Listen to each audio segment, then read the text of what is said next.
अच्छा दीदी बोल रही है कि भैया के लिए गाओ। अच्छा गा दो। यूपी बिहार वाला है। ठीक ठीक ठीक ठीक है, गा दो गा दो गा दो। दीदी बोल रही है भैया के लिए। एक के साथ दे रहेगा देबो तो ई केंग थोरी ले हैंगा लुपेट के था।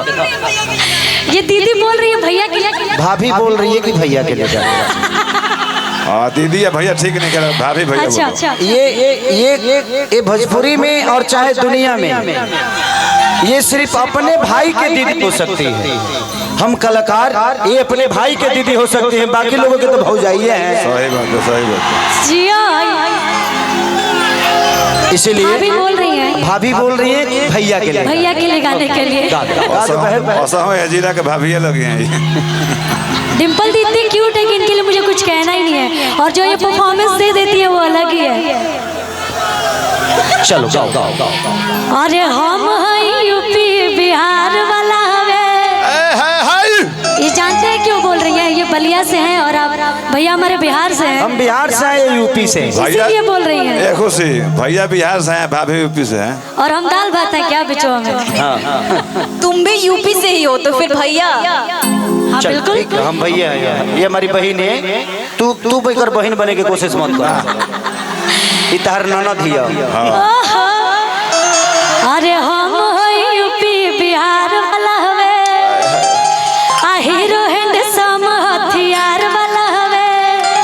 आई के कर के आँख जो निमोरी हो ये सखी हमार वाला हवे।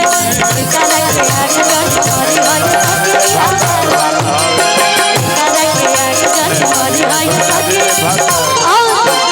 बेचता ठेला पलिच देवर नीमन से ले लो बिछ बिछ देवर।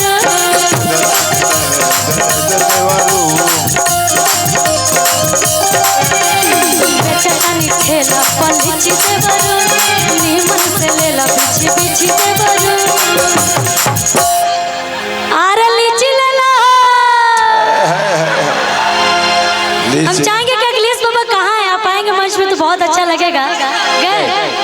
इस गीत के प्यारे राइटर कि नहीं लेगा तो सजा को देंगे।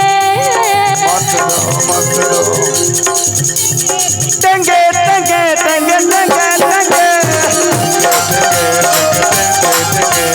टेंगे भौजी लेंगे लेंगे भौजी लेंगे। अब तुम अपना लगाओ, हमको बैठने दो। हाँ हाँ भैया। नहीं एक लाइन आपके लिए बोलूंगी, आप इतनी प्यारी है और आपके गाल पे जो तिल है ना, एक लाइन लास्ट में गाऊंगी, चल नहीं दीजिएगा। नाई का पीठियों पर तिल बा, देखो पीछे तिल अलग से खसवावल बा। कि गोरे गोरे गाल बा काले काला तिले हो राम।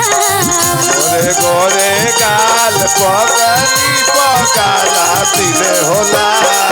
गोरे गोरे गाल बा काले काला तिले हो राम। और आपका जिस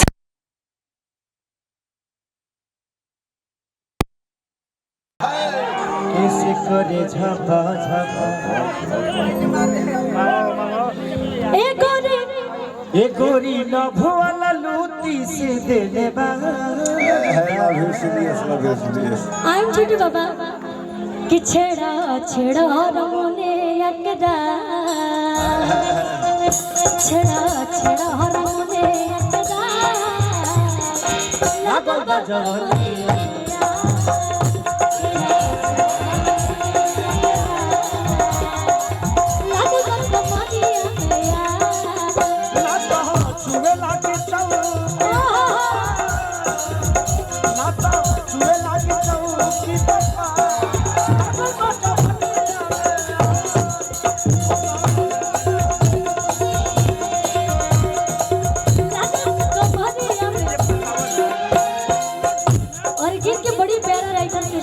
सरजाना के आशीर्वाद कार हमेशा बनल रहेला और हम चाहब कि ऐसे ही बनल रहो। और एक गाना भी रोक लीजिएगा, ज्यादा नहीं गाएंगे, थोड़ा थोड़ा।